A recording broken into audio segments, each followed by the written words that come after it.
მოგესალმებით ძვირფასო ტელემაყურებლებო. ჩვენ ვართ სტუდიაში გზა გასაყართან და ვაგრძელებთ გადაცემათა ციკლს ბიბლიური გზაჯვარედინები. ტრადიციულად ამ თემაზე სასაუბროთ სტუდიაში მოვიწვიეთ თეოლოგი გიორგი კვასალია. მოგესალმებით ბატონ გიორგი. მოგესალმებით, მადლობა. დიდი მადლობა ამ საუბრებისათვის. ჩვენ მაყურებელს შევახსენებ, რომ ჩვენ წინა გადაცემაში ვისაუბრეთ იაკობის შესახებ, ვიდრე იგი ჩავიდა ლაბანთან, მან უნდა შეირთოს ცოლი და აქ მისი ცხოვრების ძალიან დიდი და ძალიან მნიშვნელოვანი ეტაპი არის. ვაგრძელებთ აქედან თხრობას. გიორგი, რაზე გავამახვილოთ ყურადღება? ყველაზე მთავარი რა შეიძლება აქ იყოს.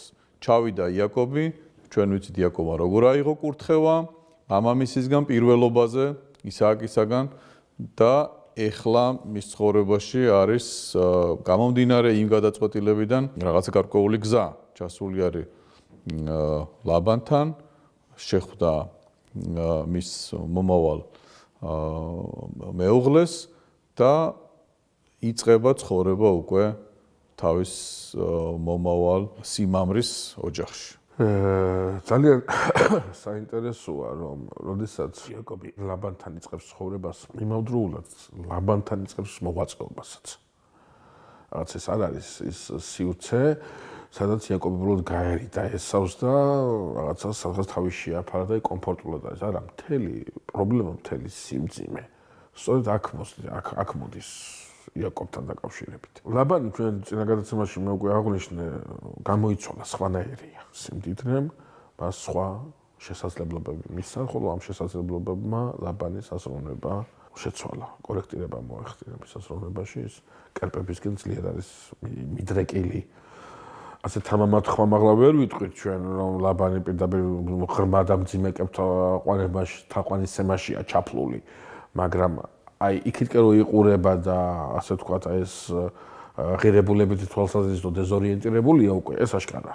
რატო უნდა იყოს მისი სისხლი და ხორცი, მისი ძვალი და ხორცი, როგორც თავად იაკობი, ასე იმსახუროს და გასამჯელოს მისცემს და სამსახურს თავაზობს. მაგრამ იაკობი აქ ფულის საშუალებლად არ არის ჩამოსული. იაკობი აქ ცხოვრებისეული სახსრების საშუალებლად არ არის ჩამოსული, საკმაოდ კარგი გარემო აქვს სამისოდ მამამისის სახლში. აქ კონკრეტული დავალებით არის ჩამოსული და ყველაფერი იაკობისათვის უკავშირდება სწორედ ამ დავალების შესრულებას. უნდა იქორწინოს. მაგრამ მას არაფერი არ აქვს. ერთი ქონდა და ის გზაზე დაღვარა. მას არ აქვს ის 10 აქლემის სიმდიდრე, რითაც თავის დროზე მიადგა ლაბანს. ამიტომ იაკობი ეუბნება, რომ 7 წლის განმავლობაში გემსახურები შენი ქალიშვილისათვის, რაქელისათვის. ანუ ის საზღაური რაც უნდა მოგეცა, რაც მე უნდა რაქელისათვის გადმომეცა, ამაში ჩამითვალე და ასე ვიქორწინებ შენ ქალიშვილს. ეს ძალიან მოეწონა ლაბანს და წმინდა წერილში წერია, რომ აი ძალიან მალე გავიდა ეს 7 წელიწადი იაკობისათვის, 7 დღესამით გაიგია ძალიან ისეთია იაკობისათვის, რატომ იმიტომ რომ ძალიან უყვარს რაქელი. როგორ უყვარს? აი აბრაამს არ უყვარდა ის. ისააკს რომ რებეკა უყვარდა ის. აი იაკობს ასე უყვარს რაქელი და წმინდა წერილი გვამზადებს. არა მარტო იაკობისათვის. არამედ გვამზადებს რაქელისათვის. ახლა რაქელის მოღვაწეობის დრო იწყება. თუმცა მიმწუხრია მან სამომავლო ისტორიისა, იაკობით მიმწუხრი იწყება ამ ისტორიისა და რაღაცა ცვლილებაც უნდა შემოვიდეს და ეს ცვლილება, რომელიც აი ამ ისტორიაში შემდგომ სხვანაირად მოგვაყოლებს უკვე ბიბლიის სხვა ფურცლებზე. აქ რაღაცა კორექტირება უნდა მოხდეს და ეს კორექტირება არის რაქელის ხედველობის, სუსტი მხედველობის მქონე და ლია. აი გამოჩნდეს ალტერნატივა. ესეც ალტერნატივა ჩვენ არ გვყავს არც აბრაამთან, არც ისააკთან. კი, აბრაამთან აგარი შევა, მერე სხვა ქალისაგანაც აყავს მას შვილები, ისააკი ერთადერთია, რომელსაც მხოლოდ ერთი ქალისაგან აყავს, მაგრამ ნუ აი სულ არის ხო ეს რაღაცა ხარჭა, რომელსაგანაც ასევე შვილები ყავთ. მაგრამ იაკობთან ცოტა სხვა სცენარია. იაკობი იწყებს რაქელზე ქორწინებას და თითქოს აი ეს მანქანებადაც არის აი ეს დაცემული ძალისაგან აღწვი, რატო ახლა ჩვენ ამას უნდა მივაქციოთ ყურადღება, რასაც მამები აქცევენ ასევე ყურადღებას, რომ დაცემული ძალა ეს არის ის, რომელმაც იცის, რომ მოვა დრო და მას თავს გაუჭეჭყავს ვიღაცა. იცის 60-დან ახსოვს, მარტო ადამიანს არ ახსოვს, იმასაც ახსოვს. ამიტომაც ის ჩასაფრებულია, ის ვერ იტანს აბელს, ის ვერ იტანს სეითს, ის ვერ იტანს ნოეს, ის ვერ იტანს სემს, ის ვერ იტანს აბრაამს, ვერ იტანს ისააკს, ახლა ვერ იტანს იაკობს. ამ ხაზს ისიც მიყვება. ეს მე ჩვენ მივალთ და ვისაუბრეთ ამ ხაზის დასრულებაზე. ვიდრე ჯვარცმამდე, ხო, იმიტომ რომ თან ახლა ამასაც მიმოაქციოთ ყურადღება, ხო? საინტერესო რამეს. აბრაამ შეეძინება ისმაილი და ჯერ ეს დაცემული ძალა ისმაილს ვერ იტანს სწორედ. და უცებ საფრთხო განგებულება გადმოუხოს, აი რო არ ელოდება, ვინ უნდა იყოს, აი იქითკენ გადაუხოს საფრთხო, რო არ ელოდება, ვინ უნდა იყოს, აი ის აღმოჩნდება სწორედ მისთვის საძულველი. ახლა თურმე ისააკი უნდა შეძულებოდა და არა ისმაილი. ახლა ისააკი სკავს ესავი და იაკობი, ხო, ახლა ესავს ვერ იტანს, იმიტომ რომ ესავით უნდა გაგრძელდეს ეს ხაზი. გადმოვიდა იაკობისკენ. ახლა ვნახავთ იაკობიდან ახდება, ხო, ამიტომ ახლა იაკობი ეს მისი სიძულვილის საგანი და ითვალებს სუსტი ლია შემოდის სამოღვაწეო ასპარეზზე. გაიმართება ქორწილი და აღმოსავლეთ ტრადიციის თანახმად მე ქორწილი, ანუ სიძე, ქორწილში პატარძალი თავდაბურული სახედაბურული შემოდის და მისი სახის ხილვა, ანუ ამ აწევა ევალება სიძეს და ეს არის სიმბოლო იმისა, რომ მან ჩაიბარა პატიოსნება და მან ჩაიბარა საპატრონოს მოსავლელად ეს ქალი მთელი თავის ცხოვრების განმავლობაში. ნუ ამ ქორწილში ძალიან დაათრობენ იაკობს და აქ არის იაკობს ძალიან საინტერესო სწორედ. მას ფიზიკურად თვალების ხედველობა არ აქვს პრობლემა ჯერჯერობით, მაგრამ იმდენად გამხიარულდება და იმდენად უყურადღებო გახდება მამამისივით, რომ საერთოდ ღვინო დაუბინდავს. გაიღვიძებს სხვა ქალთან, გაიღვიძებს სხვა ქალთან, გაიღვიძებს რაქელის დასთან, თურმე ლიასთან დააქორწინეს. ახლა ასეთი მთვალიო არის ხოლმე მოსაზრება, ასეთი მთვალი ახლა არის მოსაზრება, რომ უბრალოდ როგორც წესი იმ შენობაში, სადაც იმართება ეს, არ არის ისეთი განათება, სიბნელია. და იაკობს ესე იგი, როგორც თავისი ძმის მაგივრად მამამისის წინაშე წარსდგა, ისე თავისი დის მაგივრად ლეა წარსდგა მის წინაშე. ხო და საქმეც ეს არის, ყველა საინტერესო ეს არის, რომ რო გაიღვიძა ხო ნახა, ნუ სხვა ქალთან აწევს. არ აქვს მნიშვნელობა წინაღამეს მას ქონდა თუ არა ურთიერთობა. თელმა ქალაქმა იცის, რომ ქორწილი შედგა და ღამე გაათენეს ერთად. აი იუდაური გარდამოცემა ძალიან ესეთია ხოლმე, ხო? იაკობი მომატყუესო იყვირებს იუდაური გარდამოცემა გვეუბნება მომატყუესო და ლია გადახეზა ტყულზე შელაპარაკო ბოგაცო. ტყულზე შენი სანახა რო ტყულის გულის საკრო მოხვედიო. ეს იუდაური გარდამოცემა ასეთ რამეს ეუბნება. თუმცა აქ მეორე მხრივ ახლა ქრისტიანული ლიტერატურიდან რომ მივაქციოთ ამას ყურადღება საინტერესო რა არის.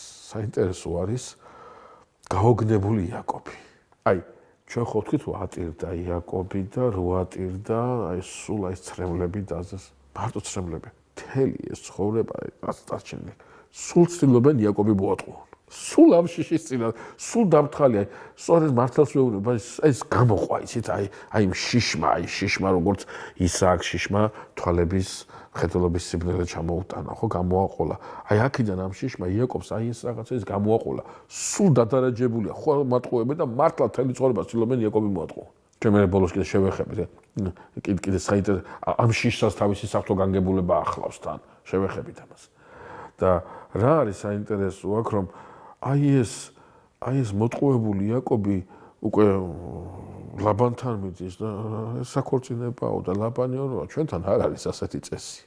ყურადღება. წესიერებაზე მიუთითებს. ჩვენთან არ არის ასეთი წესი. ჯერ უფროსი უნდა გათხოვს და მე უმზადა კეთილი ინებე და როგორც წესია ესე იცხოვრა.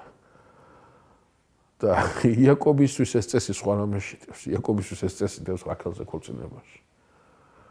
გასაგებია რომ მასაც უწესოდ მოექცნენ. სხვაზე ქორწინებოდა ეგორა და დაზე იქორწინა. გასაგებია. მაგრამ აი აქ ასეთი წესია. და იაკობმა უნდა იცოდეს რომ იმ განგებულებასაც ემსახურება აქ ამ მიწაზე, რომელსაც თავის წესები აქვს. ღმერთი თითქოს არ სჯის იაკობს. ღმერთისთვის თითქოს საინტერესოა იაკობთან ურთიერთობა. რაღაცა გამოცდებს უწყობს, პრინციპში მინიშნებებით, ნახეთ, კიდევ ერთხელ ვთქვათ, იაკობმა თავისი უსინათლო მამა მოატყუა და ეხლა მას უსინათლობა არ ჭირს, მაგრამ usინათლობაში თვითონ მოატყუეს და როგორც თვითონ მისმაგივრად წარდგა, ისე დისმაგივრად წარუდგინეს სლია და დააქორწინეს. ამას ვეღარ გაექცევა ვერსად. ხო და აი ძალიან და საინტერესო. ვითომ არაფერი არ არის, ხო? ესე იგი მის ცხოვრებაში ეს 7 წელი მსახურებისა კიდევ იქცა 14 წლად. ხო და იმსახუროს კიდევ 7 ხო და წელი. საინტერესო რა არის იაკობი მიდის რომ იქორწინოს იმაზე ვისაც ეტყვიან. და მართლაც პირველი ქორწინება მოხდა იმას ვის არ უნდა. ვერ ციტყვის რომ რაღაც კურთხევა არ არის შესრულებული. შეგიძლიათ წახვიდეს. ხო, მან იქორწინა ბიძაშვილზე იქორწინა, მამისა და შეეძლო ხა ადგეს და წავიდეს სახლში. აი ძალიან საინტერესო მომენტია. რომ არა რაქელი ეს პირველად რო გამოუყვანა ღმერთმა და იაკობი ეტყვის ლაბანს რომ კიდევ ერთ 7 წელს იმსახურებო რაქელისათვის. ლაბანის დათანხმდება. საინტერესო რა არის ეს? წმინდა წერილში წერია რომ 7-ეულმა გაიარა. აი 7-ეული ზოგისთვის წელია, ზოგისთვის დღე არის. ანუ ერთი კვირა გავიდა. ოქროპირი ამბობს რომ ერთი კვირა გავიდა. და მე ვფიქრობ რომ ერთი კვირა გავიდა, ვინაიდან აღარ ენთო იაკობი ლაბანს და ერთ კვირაში ჯერ იქორწინო და მერე გემსახურები. აი ეს პირობა იყო. და ერთი კვირის შემდგომ ლაბანისთვის ძალიან მისაღებია და საბოლოოდ ერთი კვირის შემდგომ იაკობმა იქორწინა. ორისიძე არ არის საძებნელი, აგერ ოჯახში იქნება ყველა. აგერ თან თითო მსახურის გააყოლა, რომლისაგანაც ასევე შვილები შეეძინება იაკობს. მოკლედ იაკობი სულ არ გეგმავდა ისე, ასე ვთქვათ, 4 ქალის გარშემო ამოყობს თავს და აი ამ რეალობის წინაშე დადგება. აი ეს გზა, რომელსაც წავიდა, აი ამ გაუგებრობაში ამოაყოფინებს თავს. მაგრამ საინტერესო რა არის? საინტერესო არის რომ წმინდა წერილი გვეუბნება რომ იაკობს ძალიან უყვარდა რაქელი.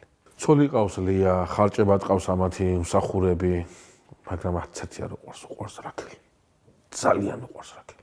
და ნახეთ რა არის საინტერესო. აი ამ ადგილას აი თავის დროს წმინდა წერილში წავიკითხე, აი ვერ შევძელი გაგძელება ტექსტი, ცოტა ხანს აქ უნდა გაჩერდე, ერთი წუთით უნდა დაფიქრდე. წმინდა წერილი გვეუბნება საოცარ რამეს. ხო უყვარს რაქელი. ამიტომაც საშო დაუხშო უფალმა რაქელს. რაქელი ბერწი არის სარა გათხოვებამდე, ბერწი არის რებეკა გათხოვებამდე, მაგრამ რაქელი არა. არ არის რაქელი ბერწი. რაქელი ბერწი გახდა, იმიტომ რომ იაკობს უყვარს ის. მიზეზი რაქელის ბერწია იაკობის სიყვარული. არის, რადგან იაკობს უყვარს, რადგან ამ გზაზე რაქელსაც შეუყვარდა იაკობი, მაშინ ბერწი უნდა იყოს. მაშინ რაქელმაც ტანჯვის მონაწილეობის გზა უნდა გაიაროს აუცილებლად. ეს იმდენად ცხადაწერი, იმდენად საინტერესოა, რომ რაღაცნაირად აი რაქელი არ არის ბერწი გესმით? უნდა გამოიცადონ, ასე ვთქვათ, ხო? გამოიჭრთონ, უნდა რაღაც ამ იმაში ამსახურებაში. უნდა გამოიცადონ და უკვე აი ამ გამოხურვებული, გამოწრთობილი უნდა რაღაცა მნიშვნელოვან საქმეს შეუდგა. კი, ძალიან მნიშვნელოვანია ეს, მანდ აბსოლუტურად გეთანხმებით და უნდაც მარტო იაკობი არა, იაკობი და რაქელი ორივე. რაქელი აუცილებლად. ხანდახან ამბობენ ხოლმე რომ იაკობმა 7 წელი ლიასათვის იმსახურა, 7 წელი რაქელისათვის. არავითარ შემთხვევაში 14 წელი რაქელისთვის იმსახურა. უბრალოდ იმ 7 წელს მერე ლია შეხვდა მას, თორე ერთი დღე არ უმსახურია იაკობს ლიასათვის. 14 წელი რაქელისთვის არის. ძალიან უყვარს, ძალიან.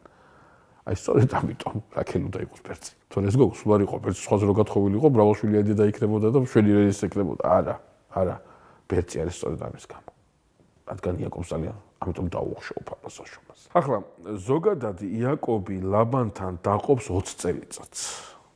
14 ვთქვით, ეს არის რაქელისათვის აღსრულებული მსახურება, დაგროვილი ქონება, რაც გადაიხადა, ასე ვთქვათ, ეს გადასახადი რაც არის, ზითვები რაც არის და მესამე 14 მესამე 7-ეული დაიწყო, 7 წელიწადი დაიწყო, რომელსაც ხელსარიელი ხო არ დაბრუნდება. უკვე საკუთარი ქონება უნდა დააგროვოს, საკუთარის უნდა იმასაკნას. უბრალოდ მე-6 წლის ბოლოს წამოვა, ანუ უკვე მე-7 წელს აღარ გაჩერდება და ახლა ეს 20 წელი ახლა უბრალოდ არ გვინდა ძალიან გაგრძელება, ჩვენი მაყურებლებიც არ გვინდა გადავყალოთ, მაგრამ აი იაკობი ყვება რა არის ეს 20 წელი მისთვის. აი ლაბანთან მე შეხვედრა ექნება მას და აი რასთან საინტერესო ამ 20 წელს გატანჯულია იაკობი. გატანჯულია, არ არსებობს ერთი დღე 20 წლის განმავლობაში არ არსებობს ერთი დღე, როდესაც შეიძლება იაკობს 7-ად ეგზნო თავი. 20 წლის განმავლობაში ეს კაცი ლაბანის ხვარს ყემსავს, 20 წლის განმავლობაში ლაბანის ტყუილებს უძლებს, 20 წლის განმავლობაში ან სიცხე აზრობს, ან ყინვა, ზამთრის ყინვა ყინავს. 20 წლის განმავლობაში ამ კაცმა ვერ გაიხარა, წარმოგიდგენთ 20 წელი და ბოლოს გამოიქცა. ხო, 20 წლის განმავლობაში ერთხელ არ დასცენია იაკობს ეს რა გავაკეთე. 20 წლის განმავლობაში ის ბრმა მამის წინაშეა დაჩოქილი და იმ კურთხევას იღებს, რომელმა კურთხევამაც ეს მოუტანა. ეს საოცარი რამეა. ეს არის უმძიმესი ასკეტური ღვაწლი იაკობისა, სადაც ერთხელაც არ დაცდენია იაკობს. და ჩვენ რატო არ დაცდენია, მას ცოტა მოგვიანებით შემდეგ გადაცემაში ვნახავთ. პირდაპირ მტკიცებულებას მოვიტანთ ამასთან დაკავშირებით.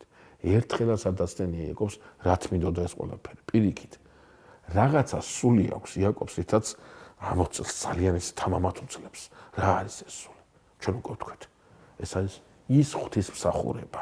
გასაკვირია ის, აი, გადავხედოთ ქრისტიან წმინდანებს, რა უნდათ, აი, რითი არიან ეს ქრისტიანი წმინდანები, ბედნიერები? ნებისმიერი წმინდანი აიღოთ, რითია ბედნიერი? ან ქვაზე ძინავს, ან იმაშვება უმძიმეს ყველაფერს იკლებს, ან დევნიან, ან აწამებენ, ან ტანჯავენ, ან ხელს მოაჭრიან, ენას ამოაგლიჯავენ და ბედნიერი უფრო მეტად აგრძელებენ. პირიქით ამას თავი არ უნდა დაანებო? ასეთი ტანჯვა მიიღე, ასეთი წვალება მიიღე, ასეთი დევნა მიიღე, ასეთი არაკომფორტულობა მიიღე შენ ცხოვრებაში. პირიქით აქ უნდა გაიქცა რაღაც სხვა რამე ეძებო. არა, პირიქით, უფრო ღმად შედიან, უფრო მტკიცდებიან. რატო? რა მოზის ამ იაკობს? კაი, ერთხელ მოატყოს მეოჯომ 20 წლის განმავლობაში ერთი დღე რო არ გექნება გახარებული, ერთი დღე რო არ გექნება მოსვენებული. ხო შეიძლება რაღაც კითხვა გაგიჩნდეს. არა, პირიქით, უფრო მტკიცდები, რა გზნობაა ეს? აი ეს არის ის საიდუმლო, ღმერთთან ურთიერთობის საიდუმლო რაც არის. ეს არის ის რაღაცა ძალიან ამოუხსნელი, მაგრამ ძალიან თბილი, ძალიან ახლო, რომელიც წმინდანებში მოდის. აი, მე ხშირად ვამბობ ხოლმე, რომ სახარებაში ჩვენ ბევრი სასწაული გვაქვს აღწერილი. ნუ უზემო ეს სასწაულები რა არის ყოვლადწმინდა ქალწულისაგან, უხრწნელად მუსლად ღება და შობა ჩვენი მაცხოვრისა და მაცხოვრის აღდგომა, ხო? აი ამ ორს კარგად გამიგეთ თქვენს დასვენელმაც ახლა ცუდად კი არ მომბობ, მაგრამ რაღაცა აზრით, აი ამ ორის მიღმა თუ გავიხედავთ, ჩვენ ყველაზე დიდ სასწაულს ვერც ლაზერას აღდგენებაში ვნახავთ, ვერც ხუთი პულით იმაში ვნახავთ, არა, სხვა რამეა ყველაზე დიდი სასწაული, რაც ერთი შეხედვით არ ჩანს. რა არის ეს? ეს არის პეტრეს სიტყვები. შენ გაქვს სიცოცხლის სიტყვები და სხვაგან საწავიდეთო. რა იცოდა პეტრე? საერთოდ რას პასუხობს პეტრე იცის? ის ჭეშმარიტება, რასაც თქვა იესომ უთხრა პირდაპირ. მამას უარ გამოეცხადებინა, შენ ამას ვერ იტყოდი. ბოლომდე არც ერთმა მოციქულმა ყველაზე დიდი სასწაული სახარებაში კიდევ ერთხელ ვამბობ. აი ამ მართლა საოცრებებზე მიღმა თუ გავიხედავთ. ასლაზარეს აღდგენება სასწაული არის მოციქულები რატო ვერ ცილდებიან იესოს. რა აძლევთ ამ ძალას, რა აძლევთ ამ სიმყარეს. რატო არიან მის ახლოს? მერე რატო არიან გასაგებიან, მაგრამ ამ შიმშილის დროს, ამ დევნის დროს, ამ ზიზღის დროს, როდესაც გაცილებით კომფორტული იქნება რაღაცა სხვა მავნებლური საქციელი. ეს საიდუმლოა. ეს ღმერთთან ერთობის საიდუმლოა. ეს ერთხელ რომ ნახავს ადამიანი შეხვდება ესეთი ტკბილია და ამას ვეღარ ივიწყებს, მუდმივად ეძებს ამას და წინ არაფერი აღარ არის, წინაღობა ამაზე უარის მომგვრელი ადამიანისთვის უარის თქმას ამას ვეღარ ახერხებს. კი, ასეა ნამდვილად და როდესაც სხვანაირად აუხსნელია, წმინდანის ცხოვრება. წმინდანის ცხოვრებას ლოგიკით ვერ ახსნით. რატო? სულით უნდა გაიგო ის, რატო? იმიტომ რომ სული წმინდის მადლი ღმერთი ამ მოქმედებით კუთდება, მაშინ და ასე უნდა შეხედო. ლოგიკით ვერ განში, ლოგიკით ვერ ააწყობ, ვერ გაიგებ რა უნდა და წმინდა ბარბარეს, წმინდა ეკატერინეს, წმინდა გიორგის, წმინდა გრიგოლს, წმინდა გაბრიელს, მამა გაბრიელს, რა უნდა და ვერ გაიგებ. ვერ გაიგებ. თუ შენ არ გაზომე რა, იქიდან არ გამოიხედე რა. აქედან ვერ დაინახე. აი ეს არის იაკობის 20 წლიანი უმძიმესი ასკეტური ცხოვრება ლაბანის სახლში. ახლა იაკობს ამ 20 წლის განმავლობაში შეეძინება თლიანობაში 12 შვილი, 11 ძე და 1 ასული. ის გოგო რომელიც შეეძინა შეიძლება მას სხვა ასულიც ყავდა, იქ ერთ ადგილას არის წმინდა წერილში ასულები მრავლობით რიცხვია მოცემული და შეიძლება სხვა ასულებიც აღოს, მაგრამ ერთ სახსენებს წმინდა წერილის ერთი ჭირდება სამომავლოდ და იმიტომ ლიასაგან შეეძინება. ხო ძალიან გადავტვირთავ თხრობას, არ არის მაინც და მაინც ახლა უბრალოდ თავარი ვთქვათ რომ ლიასაგან შეეძინება მას პირველი შვილი, რუბენი, ლიასაგანვე შეეძინება მას ლევი, რომლისაგანაც სამღვდელო ტომი წამოვა, ლიასაგან შეეძინება მას იუდა, რომელიც მესიანური ტომი იქნება და იუდას ტომიდან იქნება დავითი, დავითისგან იქნება ჩვენი მაცხოვარი. რაც შეეხება რაკელს, მის საყვარელ ცოლს, მის საყვარელ ადამიანს, რომელიცაც ყველაფერს გადააყოლა. ყველაფერს გაცემა შეუძლია, მასშია კურთხევა მოაზრებული სწორედ.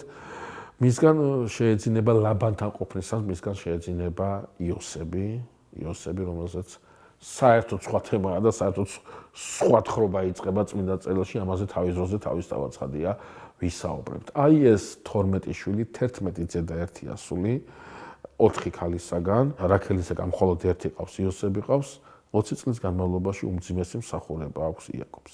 ახლა წმინდა წერილში ჩვენ გვაქვს ერთი ძალიან საინტერესო თხრობა, რომლის აზრი და მნიშვნელობა მე დღევანდელ დღემდე ვერ გავიქი და ვერც ვერსა წავიკითხე.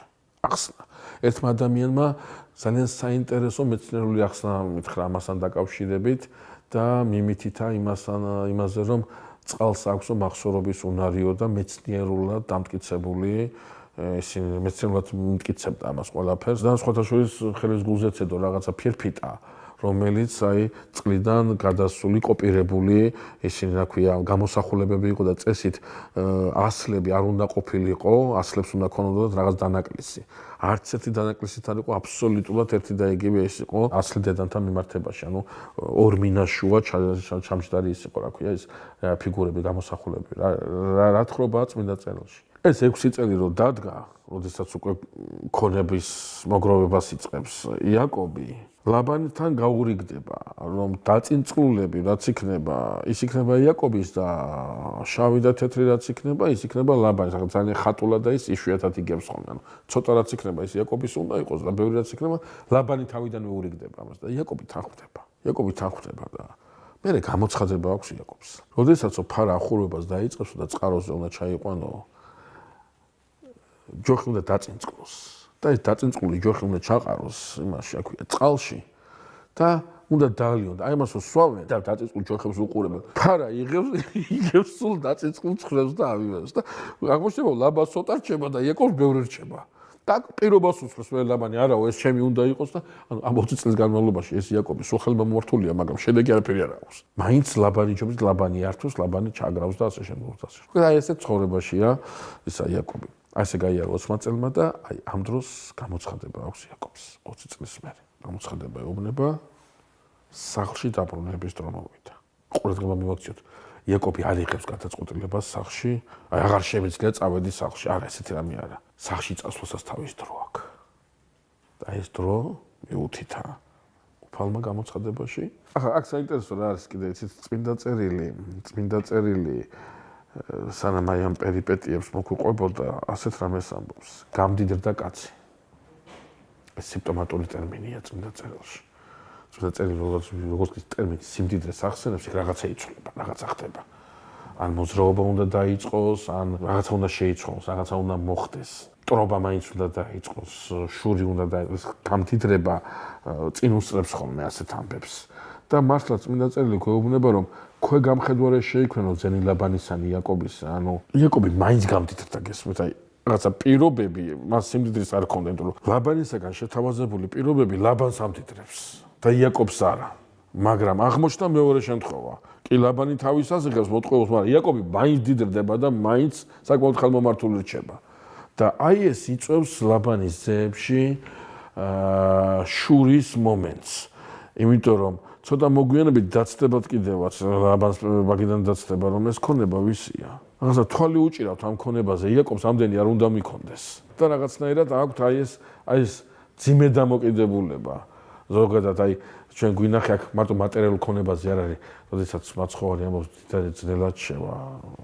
ეს მარტო მატერიალურ ფინანსურ დიდარზე არ აქვს საუბარი. შეიძლება ვიღაცა მდიდარი იყოს, რაღაცა ნიჭით და ამ ნიჭმა გაამპარტავნოს და სწორედ ამ სიმდიდრით ვერ შევიდეს ის ცათასასუფეველში, ხო? აქ მარტო ფიზიკურ მატერიალურ სიმდიდრეზე არ არის საუბარი. ჩვენ ხშირად გვინახავს აქვს ადამიანს აჩქარად ნიჭი და შურთ უბრალოდ იმიტომ რომ ნიჭიერია. უბრალოდ აი მისი ნიჭიერების შურთ მორჩა და გათავდა. იმიტომ რომ არის ადამიანს შეიძლება თვეები, ღამის თენება მოუწიოს და ვერ მიაღწევს მაინც იმასაც ძალიან მარტივად თავის ნიჭერების გამო აღწევს ის და იწყება შური, იწყება ბოღმა. რაღაც ამდაგვარი ჭირთ ლაბანის ძეებსაც, რომ იაკობი აი ზამაინც ასე ხელმომართული და ასე გამდიდრებული არ უნდა იყოს. სხვა ნიშნები უნდა კონდეს და იაკობი საკმაოდ გამდიდრდა. და ამიტომაც აი ძალიან ემთხოვა ერთმანეთს გამოცხადება ამ დროს მოდის, როდესაც იაკობის ყოფნა 60 წელზე უფრო გაჭირვებული იწყება. ეს ერთია ეს 20 წელი როგორ უჭირდა, მაგრამ ახლა უკვე იწყება აშკარა სხვა ეტაპი, უფრო მძიმე და სწორედ აქედან გამოარიდებს მას ღმერთი და მოუწოდებს წავიდეს. ხა, იაკობის წამოსვლა ძალიან საინტერესოა, იცით, აი კიდე გვახსენებთ, მაინც გვახსენებს იაკობმა მამთავარ აბრაამს, მამთავარ ისააკს. იცით, გვახსენებს სწორედ ამით, რომ მოუხმობს ის თავის ცოლებს და ეუბნება, რომ მას აქვს გამოცხადება, მამათა ღმერთი გამოეცხადა და უნდა წავიდეს სახლში, სამშობლოში. და აბა რასი ზამანის წამოყვებენ, არ წამოყვებენ, არ უთქვია რომ მოემზადე და მივდივართ, არა, ამბავს უყვება. მათ არჩევანი ახლა მათაც უნდა გააკეთონ. და იაკობის ცოლები პასუხობენ საოცარ რამეს. ხო გავყიდაო მამა ჩვენმა და მთელი ჩვენი ქონება მიიქვის. გავყიდა რაც ნიშნავს. ის ქონება, რომელსაც იმას შვება, რა ქვია, აგროვებს ლაბანი. ის ლაბანთან გროვდება თორე იაკობის არის. 10 აქლემი ძვირფასეულოდ ჩაიტანა ელიაზარმა. ის ლაბანთან უნდა დარჩენილიყო, მაგრამ საჭიროების შემთხვევაში რებეკას უნდა მოხმარებოდა. ანუ დანიშნულება სხვა იყო. გარკვეული წლების განმავლობაში მაინც არა, მიითვისეს და ქალიშვილები, ლაბანის ასულები აბსოლუტურად მართებულად ამბობდნენ, რომ ლაბანმა ეს ყველაფერი თავის ძეებში, ვაჟებში გადაანაწილა და თავის იმდიდრეს მოახმარ. ხო გავყიდაო, ხო მიითვისაო ჩვენ, რაღაც საერთო გვაქვს მამა ჩვენთან. ახლა რეზიუმირება ხდება ლაბანის გაიძვერობის, აი გოგოებიც ამას აღიარებენ და იაკობი დგება და გაუფრთხილებლად ლაბანს არ ეტყვის, ისე მოიპარება ლაბანის სახლიდან. ამას გაიგებს ლაბანი მოგვიანებით და დაედევნება იაკობს. რა არის საინტერესო? საინტერესო ის არის, რომ წმინდა წერილში წერია, რომ რაქელმა კერპები, ხოლო იაკობმა გული მოპარაო ლაბან არამელს. აი ხუნა გავჩერდეთ ორი წუთი, შეიძლება იმით ამოვასწროთ ჩვენი დღევანდელი გადაცემა, ამით დავასრულოთ. რას ნიშნავს რომ რაქელმა კერპები, ხოლო იაკობმა გული მოპარა ლაბან არამელს. კერპებსაც შეეხება კერპი წმინდა წერილში ყოველთვის არ გულისხმობს რაღაც დიდ იმას, ბომონს, შეიძლება ეს იყოს პატარა გამოსახულება, ფიგურა, რომლის პატრონიც ამტკიცებს, რომ აი ეს ველი, ან ეს საძოვარი, ან ეს ტყე ჩემია. ანუ რაღაცა რეესტრის მოვალეობას ასრულებს, რომ ეს ფიგურა ვისიც არის, ის იმას ეკუთვნის ის. და როდესაც რაქელი იპარავს ამ კერპებს, ამ პატარა გამოსახულებას, რომ ცოტა მოგვიანები დააჯდება კიდევაც იმაზე, რომ საშკარად პატარა ფიგურებია. პრაქტიკულად რა მოპარა? მოპარა საკუთრება, დოკუმენტი მიწაზე საკუთრებისა. საკუთრების დოკუმენტები მოპარა ეს ყველაფერი და წამოიღო. და შესაბამისად, ლაბანი, რომელიც ფიქრობს, რომ ეს ყველაფერი უცებ დარჩა, ყველაფერი ამ დოკუმენტაციის გარეშე რაღაცა ასეთ, ხო? ყოველ შემთხვევაში, გულის მოპარვა იაკობისაგან, გულის მოპარვა ძალიან საინტერესო რამეს გულისხმობს. მიზეს, რატომაც ლაბანი ამ ხნის განმავლობაში იაკობს აჩერებს თავისთან. იკურთხა მისი სახლი და იაკობის შესვლით. ხელი ემართება ლაბანის ხედავს აშკარად. იკურთხა მისი სახლი, ანუ დიდრდება იაკობი რომ მოვიდა, ლაბანი ღარიბი კი არ იყო, მაგრამ იაკობის მოსვლას აშკარად დაეტყვა ამ კაცის შემოსვლას სახლს. და ლაბანის კერპთაყვანისმცემლური სული მიდრეკილება ყოველ შემთხვევაში კერპებისაკენ თავისაში გვაგულებინებს იმას, რომ სწორედ ამ ოკულტური დამოკიდებულებით მიუდგა იაკობს და იაკობი ჭირდება როგორც თილისმა, როგორც საშუალება, ამით ღმერთი მამდიდრებს მე. ამიტომ იაკობის წასვლა, ეს ლაბანის იმედების წასვლა, ეს ლაბანის განათვლების წასვლა, ეს ლაბანის რაღაცა მიზნების ხელიდან გამოცვლა და ამიტომ ასე მარტივად ეს ცალკე კერპებია წაღებული, ცალკე იმედებია წაღებული და უცებ დაცარიელდა ეს ლაბანი არაფერი არ აქვს ამ სხვა ძროხის გარდა. და დაედევნება იაკობს. რაც ძალიან საინტერესოა, იაკობმა არ იცის, რომ რაქელსაც კერპები აქვს მოპარული. არ იცის. ეს არის კიდევ ერთი დეტალი. რაღაცაზე არ ამახვილებს იაკობი ყურადღებას, ასეც რაქელი ამახვილებს ყურადღებას. წამოიღო რაღაცა ისეთი, რამაც იაკობის ოჯახში გარკვეულწილად რაღაც სამართლიანობა ლაბანისგან წამოსული სამართლობიდან დაწეული სამართლიანობა უნდა აღადგინოს. წამოეწევა ლაბანი იაკობს და იმ ღამეს ერთ მთაზე გაჩერდება ლაბანი, მეორე მთაზე იაკობია, ღამე გაგრძელება არა აქვს, იაკობი მაინც ვერ გაიქცევა. მეორე დღეს უნდა დაადგეს თავზე, უნდა მოსტაცოს ეს ყველაფერი და უკან დააბრუნოს ლაბანმა, მაგრამ იმ ღამეს სიზმარი აქვს ლაბანს და სიზმარში ღმერთი ლაბანს ეუბნება. არც ცუდი უთხრა იმ კაცს და არც კარგი. საერთოდ ანუ კონტაქტი გაწყვეტა მთლიანად. წადი შეგზაზე თორე სიკვდილიანიც და ესე შეშინებული ლაბანი წაადგება იაკობს და ეტყვის რომ თუ წასვლა გინდოდა გეთქვა ჩემთვის და სულ ზარზე იმით გამოგაცა ატყუებს არ გამოაცილებდა. ხო და ეს სახე და ეს თვალები იაკობა კარგად იცნობს და იცის რომ ატყუებს და თითქოს და არაფერს პასუხობს აი თვალებით უყურებს იაკობი და რა გინდაო ეუბნება და ეს ლაბანი ეუბნება რაც უნდა. ეს ჩემი ისინი აი წამოდი და ეს ჩემი ქონება და ისინი რომ წამოიღე. კერპები რომ წამოიღე და იაკობი ეუბნება რომ მას ხელი არ დაუდი არაფერს რაც თავისი მხოლოდ ის აქვს ამოღებული პატიოსნად. აგერ არის კარვები დაძებნოს ნებისმიერ კარავში, ვისაც ის კარავში ციპოვის ისისული იყოს ამ კარვების წილ და იაკობი აღიარებს დანაშაულს და ლაბანი იწყებს ძებნას. აი ბიბლიაში ეს ძებნა ძალიან საინტერესოა. ყოველთვის ბოლო არის ის, სადაც კვანძი უნდა გაიხსნას. აი ჩვენ მე ვიტყვით რომ ბენიამინის ტომარაში იქნება რაღაცა და ბოლოს მივლა. აი ყველა კარავში შევა და ბოლო კარავი რაქელის არის. ალბათ რაქელი ყველაზე ნაკლებად ეგულებო რაქელი ამის გამკეთებელი ეჭვსკოს. რაქელი კი უნაგირს ამ კერპებს დაყრის, უნაგირს დაადებს და დაჭდება.